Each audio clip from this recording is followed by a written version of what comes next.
वहनी का अवयव वहनी के साथ संयोग संबंध से न होकर समवाय संबंध से है। इसके विपरीत महानस आदि संयोग संबंध से हैं, जिससे भिन्न जल ह्रद आदि हैं, जिसमें धूम की विद्यमानता नहीं है, इसलिए वहां पर अतिव्याप्ति नहीं है। अतिव्याप्ति कब होगी? जो लक्षण बताया था वहां पर भी रहे और उसके अतिरिक्त भी रहे।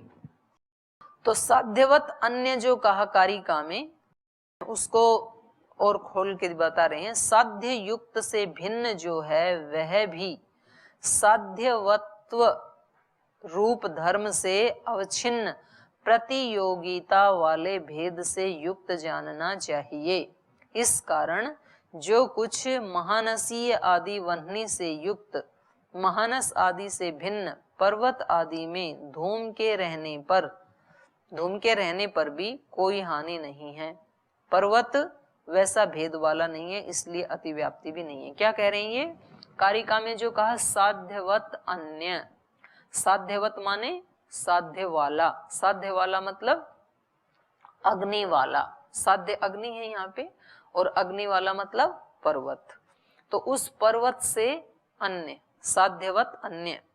साध्य युक्त से भिन्न जो है, साध्य युक्त से भिन्न क्या लेंगे यहाँ पर? साध्य युक्त कौन है? साध्य मतलब अग्नि। अग्नि युक्त कौन है? पर्वत। तो अग्नि युक्त से भिन्न क्या लेंगे? क्यों जलाशय आदि क्यों लेंगे? दूसरा पर्वत क्यों नहीं लेंगे?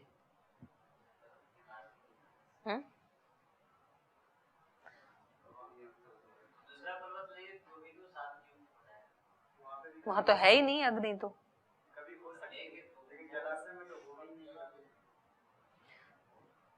साध्य युक्त से अन्य ऐसे कहा, साध्य युक्त से भिन्न, तो ये क्यों नहीं हो सकता है? अन्य दूसरा पर्वत क्यों नहीं हो सकता है?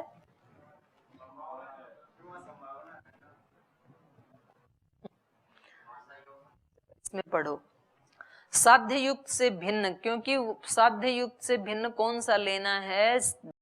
जो साध्य है वो जिस संबंध से है, यत्र येन संबंधेन साध्य युक्त। तो पर्वत के ऊपर ये जो साध्य है, अग्नि है, ये किस संबंध से है? उसी संबंध से अन्यत्र अतिव्याप्ति को भी देखना है। ये आगे दे रहे हैं ना, ये नहीं थी, उसमें स्पष्ट हो जाएगा। पढ़ देती हूं एक बार। साध्य युक्त से भिन्न जो है, साध्य युक्त माने वह्निमान पर्वत, वही साध्य युक्त है। उससे जो भिन्न, तो पर्वत से भिन्न पर्वत क्यों नहीं लिया जाएगा? वह भी साध्यवत रूप धर्म से, साध्यवत माने साध्य वाला, साध्यवत रूप धर्म से अविच्छिन्न प्रतियोगिता वाले भेद से युक्त जानना चाहिए। ये समझने वाला है। अविच्छिन्न प्रतियोगिता वाला, अविच्छिन्न प्रतियोगी।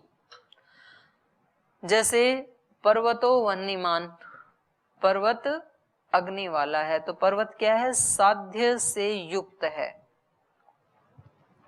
अब इससे भिन्न कोई अन्य पर्वत आदि भी हो सकता है या नहीं हो सकता है? हो सकता है ना। साध्य से वह्निमान पर्वत है और उससे भिन्न कोई पर्वत आदि, कोई दूसरी वस्तु भी हो सकती है। तो वो यहाँ क्यों नहीं होगी? कह रहे हैं कि साध्यवत्व रूप, साध्यवत्व, एक है साध्य, एक साध्यवत, एक साध्यवत्व। साध्य कौन है? अग्नि। साध्यवत कौन है? पर्वत, साध्य वाला। और साध्यवत्व ये क्या है? क्या अन्य? साध्यवत्व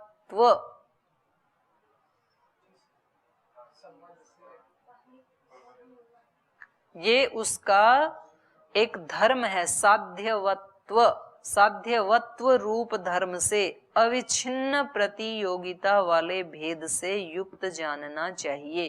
क्योंकि ये जो अन्य पर्वत आदि है ना, ये अविच्छिन्न प्रतियोगिता धर्म वाले से भिन्न नहीं है। अप्रतियोगिता धर्म, अविच्छिन्न प्रतियोगिता धर्म क्या है, ये समझने वाली बात है। जैसे मैंने कल भी बताया था ना कि अग्नि जो है क्या कह रहे हो? हाँ, तो जैसे कल भी बताया था, अग्नि संयोग संबंध से तो पर्वत पे है और दूसरे पर्वत पे संयोग संबंध से नहीं है, लेकिन काल संबंध से तो हो सकती है। आपका जैसे आप जहां बैठे हैं तो उस जमीन के साथ कौन सा संबंध है? संयोग संबंध। तो संयोग संबंध से आप उस स्थान पे बैठे हैं, लेकिन काल संबंध से जहां आप बैठे हैं संयोग संबंध से, तो आप अपने कक्ष में भी अभी हैं कि नहीं हैं? संयोग संबंध से, संयोग संबंध से नहीं है। और काल संबंध से वहां है कि नहीं है? हो जाएंगे नहीं, अभी हैं कि नहीं? कैसे? काल संबंध से कैसे हैं वहां पर?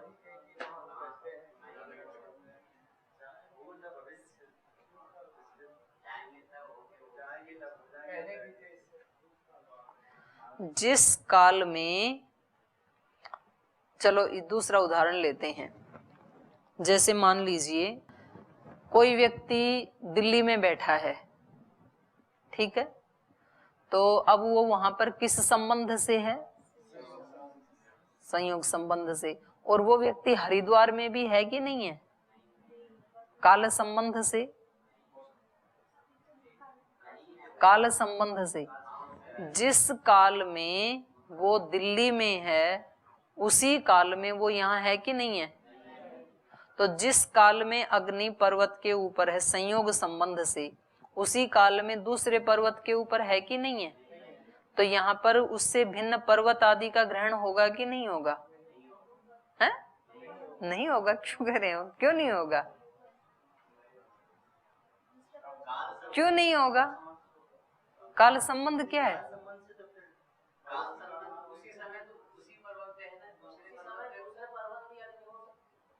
शक्ति नहीं है कि नहीं, वो पूछ रहे हैं, है या नहीं है? तो कैसे है? तो ये तो इस अग्नि की बात हो रही है ना, अनेक अग्नियों की बात नहीं हो रही, इसी अग्नि की बात हो रही है। उदाहरण एक ही तो होता है, अनेक थोड़े ना होते हैं। तो यही मैं पूछ रही हूँ कि क्यों नहीं होगा।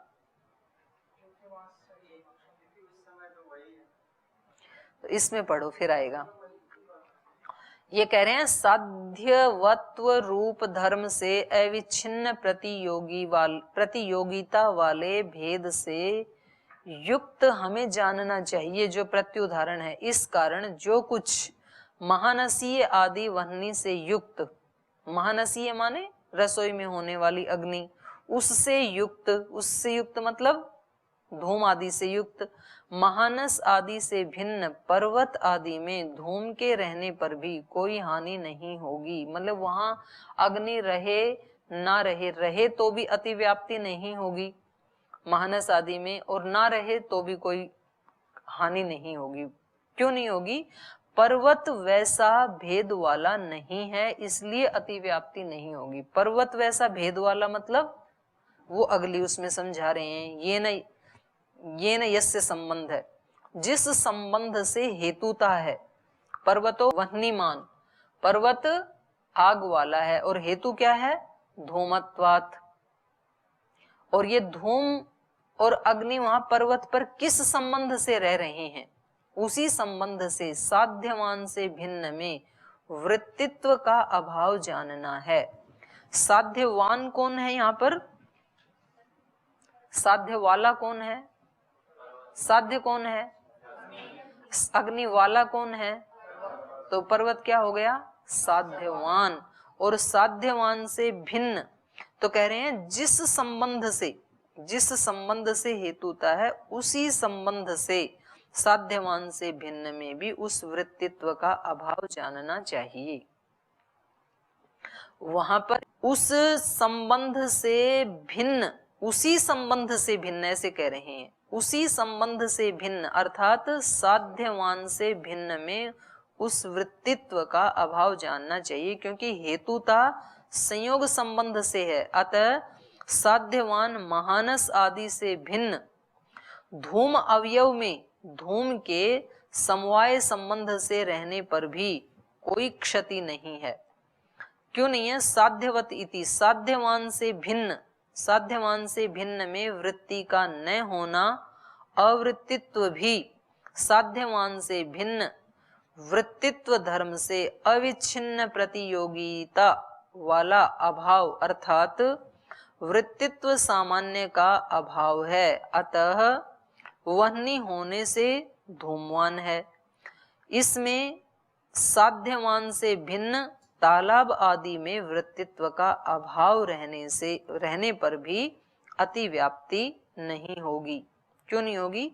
इस प्रसंग में यद्यपि घट द्रव्यवत है, गुण और कर्म से भिन्न रूप में विशिष्ट सत्ता से युक्त होने से, ये तो दूसरा उदाहरण दे दिया इन्होंने, इत्यादि से द्रव्य मात्र में रहने वाला विशिष्ट सत्ता तथा द्रव्य गुण और क्या है आगे? द्रव्य गुण और कर्म में रहने वाला शुद्ध सत्ता में भेद न होने से साध्य द्रव्यत्व के साध्यवान से भिन्न, ये दूसरा दे दिया इन्होंने। तो अब आप पहले इसका मोटा अर्थ ये जान लो। दोबारा कारिका के ऊपर व्याप्ति दो प्रकार की बताई थी, एक पूर्ववत व्याप्ति, एक सिद्धांत व्याप्ति। तो ये पूर्ववत पूर्व पक्ष व्याप्ति का परिभाषा कर रहे हैं। व्याप्ति ही, व्याप्ति मतलब पूर्ववत व्याप्ति। पूर्ववत व्याप्ति वो होती है, पूर्व पक्ष व्याप्ति वो होती है जहां साध्यवत अन्यस्मिन असंबंधः, जहां साध्यवत साध्य वाला, साध्यवत माने साध्य वाला अर्थात वह्निवान पर्वत, साध्यवत अन्यस्मिन उससे भिन्न, पर्वत से भिन्न, उससे भिन्न, फिर यहाँ कह दिया असंबंध। उससे भिन्न तो कोई भी हो जाता, यहाँ असंबंध कहने की बात जरूरत नहीं थी ना। जो वह्नि वाला पर्वत है उससे भिन्न, तो वो तो कोई भी हो जाता उससे भिन्न तो, लेकिन यहाँ कहा जिस संबंध से ये पर्वत वह्नि वाला है उसी संबंध से भिन्न जो है वो उदाहरित, वो यहाँ पर उदाहरण बनेगा अतिव्याप्ति का। पूर्व पक्ष व्याप्ति क्या होती है? पूर्व पक्ष व्याप्ति वो होती है जिसमें हमने जो लक्षण बताया वहां तो घटित हो, उसके अतिरिक्त भी कहीं घटित हो जाए, तो वो कैसी व्याप्ति मानी जाती है? वो पूर्व पक्ष व्याप्ति मानी जाती है। तो ये इसकी व्याप्ति हमने ये बनाई कि जहां जहां धूम है वहां वहां अग्नि होती है। तो जहां धूम है ये हमें मिल गया पर्वत के ऊपर, वहां धूम भी है अग्नि भी है, लेकिन वो जो अग्नि वाला पर्वत है हमने ये कहा, पक्ष क्या बनाया हमने, व्याप्ति क्या बनाई? जहां जहां धूम वहां वहां अग्नि। और किस लिए? उसमें हेतु क्या दिया? हेतु क्या दिया वहां पर? अग्नि के होने से। और उदाहरण क्या बनाया हमने? पर्वत, ये पर्वत वह्नि वाला है। और ऐसे ही इसका उदाहरण क्या बन जाएगा? महानस, वहां भी धूम भी है अग्नि भी है। तो अब ये खंडित कैसे होगा? ये हमारी व्याप्ति खंडित कैसे होगी? ये कहेंगे कि जहां जहां धूम और अग्नि का संयोग है उससे भिन्न कोई ऐसा पदार्थ, कोई ऐसी जगह मिले जहां पर ये उदाहरण वहां भी घटित होने लगे, तब ये व्याप्ति को क्या कहेंगे? अतिव्याप्ति कहेंगे। तो उससे भिन्न हमें किस संबंध से देखना है? यहां पर कहा साध्यवत अन्यस्मिन असंबंध, साध्यवत अन्यस्मिन साध्य वाले से भिन्न में असंबंध, जहां ये संबंध ना हो वो जो व्याप्ति है उसको कहेंगे पूर्व पक्ष व्याप्ति। तो उससे भिन्न ये संबंध जहां नहीं है वो कौन लिया जाएगा? तालाब आदि। तो वहां संयोग संबंध से नहीं है ना। तो ये वहां तालाब आदि को यहाँ पर अतिव्याप्ति का उदाहरण लिया जाएगा, तो ये व्याप्ति खंडित होगी हमारी, जो हमने व्याप्ति बनाई थी। जहां जहां अतिव्याप्ति का उदाहरण, यहाँ उसको क्यों नहीं लिया, गोले को क्यों नहीं लिया, अयोध्या को क्यों नहीं लिया? अतिव्याप्ति तो वहां हो रही है, क्योंकि हमने ये कहा था, व्याप्ति ये कही थी कि जहां जहां धूम है वहां वहां अग्नि है। तो वहां तो धूम है नहीं, लेकिन अग्नि तो है, तो खंडित वहीं हो जाना चाहिए था ना, इसको, इस व्याप्ति को वहीं खंडित हो जाना चाहिए था। तो उसको हमने खंडित वाला उदाहरण क्यों नहीं माना? क्योंकि इन्होंने ये लिख दिया, ये कह रहे हैं कि साध्यवत अन्यस्मिन असंबंध उदाहृता, जहां साध्य वाले से भिन्न, अन्यस्मिन माने भिन्न में, असंबंध, ये संयोग संबंध नहीं है, वो हमें उदाहरण लेना है इसको खंडित करने के लिए। तो वो उदाहरण है जलहृद। तो इसमें उदाहरण आदि में, भाष्य आदि में न जाकर के इसका मोटा अर्थ आप क्या समझेंगे? पूर्व पक्ष व्याप्ति किसको कहेंगे? साध्य वाले से भिन्न में असंबंध से जो उदाहरण मिलेगा, तो वो व्याप्ति कैसी मानी जाएगी? पूर्व पक्ष व्याप्ति मानी जाएगी। मतलब खंडित हो गई, वो व्यभिचारी व्याप्ति हो गई। वो अव्याप्ति नहीं, अतिव्याप्ति। अव्याप्ति भी है, पर यहां पर असंबंध देकर के उदाहरण दिया अतिव्याप्ति। अतिव्याप्ति भी पूर्व पक्ष व्याप्ति होती है, और अव्याप्ति भी जो लक्षण बनाया वो कहीं घटे और कहीं ना घटित हो। अतिव्याप्ति तो होती है जो लक्षण बताया उनमें घटित होके उससे अन्यत्र भी घटित हो जाए, और अव्याप्ति होती है जो लक्षण बनाया उस लक्षण में कहीं तो घटित हो जाए और कहीं घटित ना हो। मतलब जो उसका अपना क्षेत्र है ना, उसको सारे को भी कवर ना करे, तो वो अव्याप्ति हो जाएगी। फिर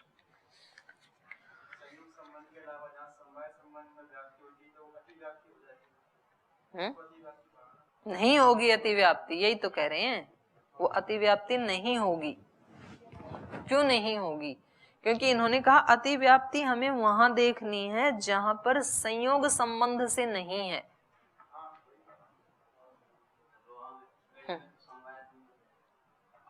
वो नहीं लेनी है, वो यही तो बताया इन्होंने। देखो ना, ये इसकी पंक्ति देखो आप, अत्र येन संबंधेन, नीचे जो भाष्य है ना, अत्र येन संबंधेन साध्यम तेन संबंधेन साध्यवान बोध्य, अन्यथा समवायेन संबंधेन वह्निमान वह्ने अवयवः तद अन्यो महानसादि तत्र धूमस्य विद्यमानत्वात् अव्याप्ति प्रसंगात। वहां भी अव्याप्ति होने लगेगी। कहाँ? जहां समवाय संबंध से वह्निमान है वो गोला, तो वहां भी अतिव्याप्ति होने लगेगी। उसको अतिव्याप्ति नहीं चाहते हैं, इसलिए यहाँ पर संबंध कहा। ये न संबंध है न, जिस संबंध से ये व्याप्ति जहां है पर्वत आदि में, उसी संबंध से दूसरी जगह देखना है, संयोग संबंध से ही। तो इसको और कल थोड़ा और इसका डिस्कस करेंगे। अभी केवल इसको कारिका को जो है ना, इसको एक बार देख लो। व्याप्ति ये पूर्व पक्ष व्याप्ति है जहां पर साध्यवत अन्यस्मिन असंबंध उदाहृत, जहां साध्य से युक्त, साध्यवत माने साध्य से युक्त अर्थात अग्नि से युक्त, और उससे अन्यस्मिन उससे भिन्न वस्तु में असंबंध हेतु का संबंध न होना, वहां हेतु का संबंध न होना, ऐसी व्याप्ति को क्या कहेंगे? पूर्व पक्ष व्याप्ति कहेंगे। तो और इसके बारे में और थोड़ा चर्चा कल करेंगे। आगे कह रहे हैं अगला, दो परामर्श में हम दो चीजें लेके चले थे, एक व्याप्ति एक पक्ष धर्मता। व्याप्ति में फिर दो व्याप्ति, एक पूर्व पक्ष व्याप्ति एक सिद्धांत व्याप्ति। तो अगली ये जो व्याप्ति है ये कैसी व्याप्ति है? ये सिद्धांत व्याप्ति है। सिद्धांत व्याप्ति किसको कहेंगे? हेतुमन निष्ठ विरह अप्रतियोगिना साध्येन हेतुः एकाधिकरण्यम व्याप्तिरुच्यते। अथवा, अथवा मतलब अथवा दूसरी व्याप्ति के बारे में बता रहे हैं। एक व्याप्ति तो वो बताई, वो होगी पूर्व पक्ष व्याप्ति। ये सिद्धांत व्याप्ति का उदाहरण क्या है? हेतुमत। हेतु मतलब हेतु वाला। हेतुमत निष्ठ, हेतुमत निष्ठ माने हेतु वाले में निष्ठ अर्थात रहने वाला। निष्ठ माने निश्चयन स्थित, वो हो गया निष्ठ रहने वाला। हेतु वाले में रहने वाला। हेतु वाला क्या है यहाँ पर? हेतु वाला क्या है? हेतु क्या है? धूम। और हेतु वाला क्या है? अग्नि। अग्नि हेतु वाले में रहने वाला। हेतु मन निष्ठ विरह, विरह माने अभाव। तो हेतु वाले में रहने वाले वाला अभाव, और उस अभाव का, उस अभाव में जो अप्रतियोगी ना, अप्रतियोगी, साध्येन साध्य के साथ, हेतु हो हेतु का, एकाधिकरण्यम जो एकाधिकरण्य है, उसको व्याप्ति रुच्यते, उसको व्याप्ति कहते हैं। तो अब इसका हेतु मत निष्ठ, हेतु में रहने वाला, हेतु में रहने वाला, हेतु मन निष्ठ विरह, यहां तक लो। हेतुपत हेतु मन निष्ठ विरह, हेतु में रहने वाला अभाव, और उसका अप्रतियोगी। अप्रतियोगी मतलब प्रतियोगी, उसका अप्रतियोगी ना साध्येन, अप्रतियोगी साध्य, साध्य के साथ, हेतु हो उस हेतु का, एकाधिकरण्यम उसका एकाधिकरण्य, उसको व्याप्ति कहेंगे। तो देखो पर्वत में जिसका अभाव, हेतुमत हेतु वाला, और उसमें हेतु मत माने हेतु वाला, और उसमें निष्ठ अर्थात उसमें रहने वाला। तो ये क्या हो गया? हेतु वाले में रहने वाले का अभाव। तो यहाँ किसका अभाव? हेतु वाला कौन है? धूम वाला और अग्नि वाला कौन है? पर्वत। और पर्वत में किस चीज का अभाव है? पर्वत में किस चीज का अभाव है? घटपट आदि का। अग्नि है वहां पे, धूम है, तो उससे भिन्न का अभाव है ना वहां पे।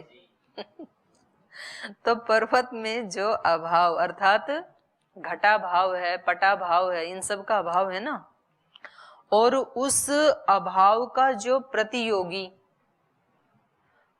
अभाव किसका है?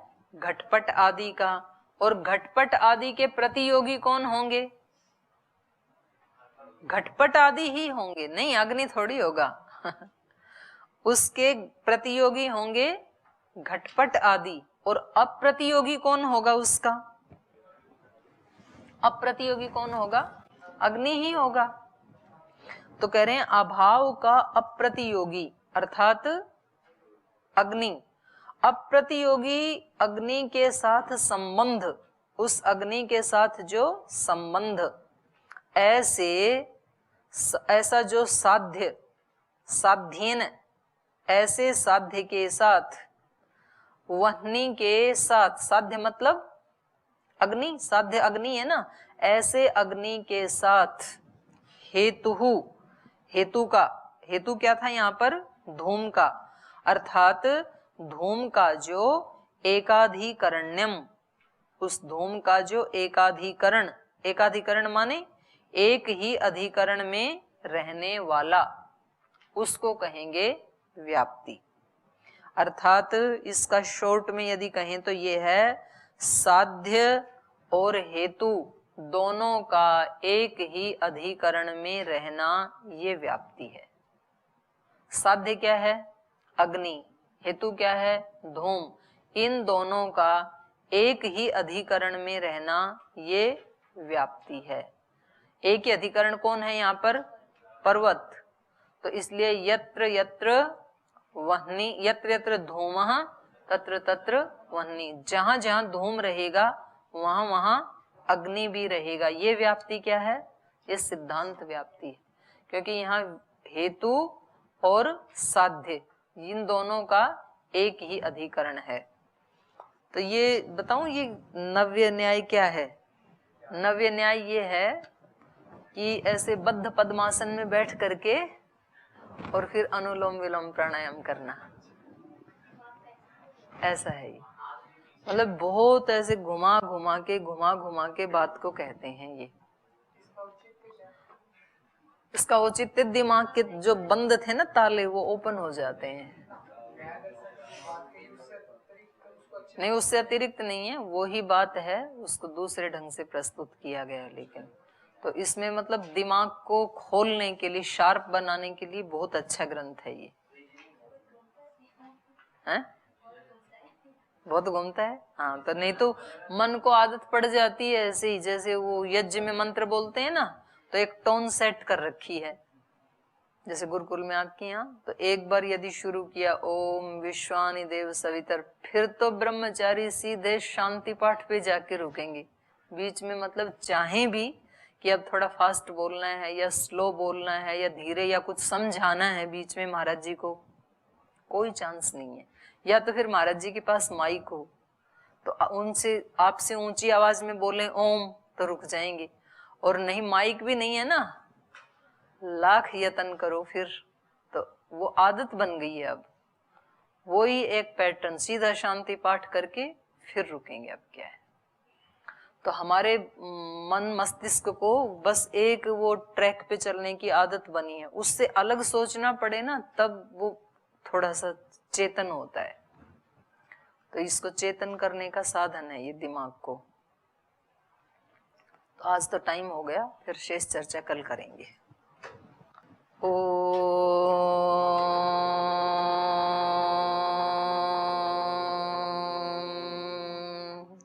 शांति शांति शांति।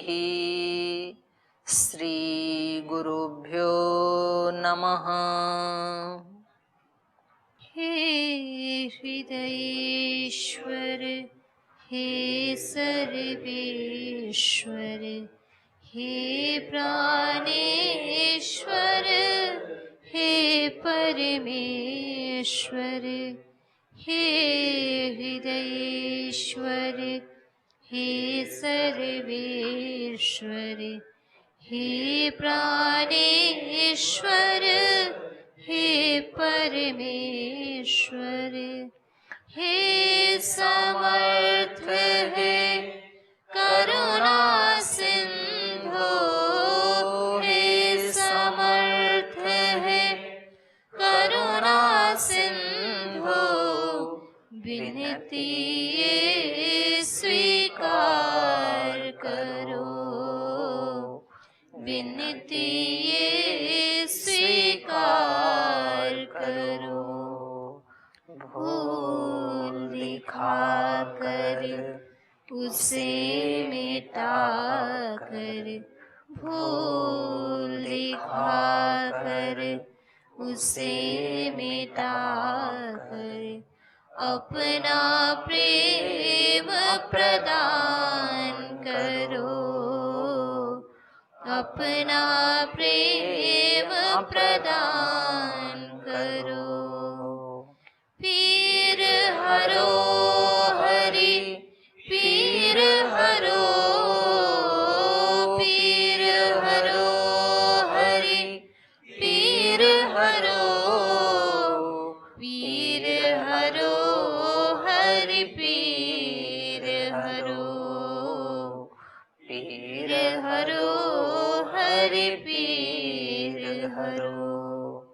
हे हृदयेश्वर, हे सर्वेश्वर, हे प्राणेश्वर, हे पर परमेश्वर, हे हृदयेश्वर, हे सर्वेश्वर, हे प्राणेश्वर, हे परमेश्वर, हे प्राणेश्वर, हे परमेश्वर, हे प्राणेश्वर, हे परमेश्वर।